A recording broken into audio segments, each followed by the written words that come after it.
Hello everyone. In this video, I will show you how to play chess on Duolingo.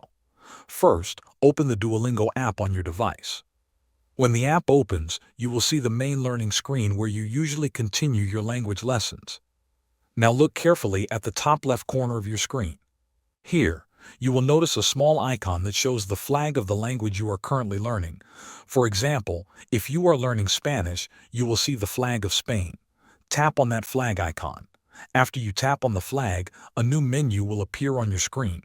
This menu will show several options related to the languages and features available in Duolingo. From these options, look for the chess option.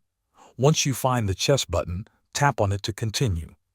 Now Duolingo will open a new section related to playing chess. Before you start playing, Duolingo may ask you a few simple questions.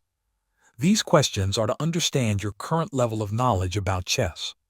One of the questions might ask how much you already know about chess.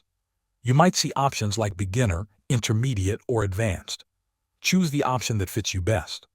After that, Duolingo might also ask where you would like to start. You can either choose to begin from the very basics, or you can let Duolingo recommend a suitable starting point for you based on your answers. If you are new to chess, it's a good idea to start from the beginning so you can learn all the rules step by step.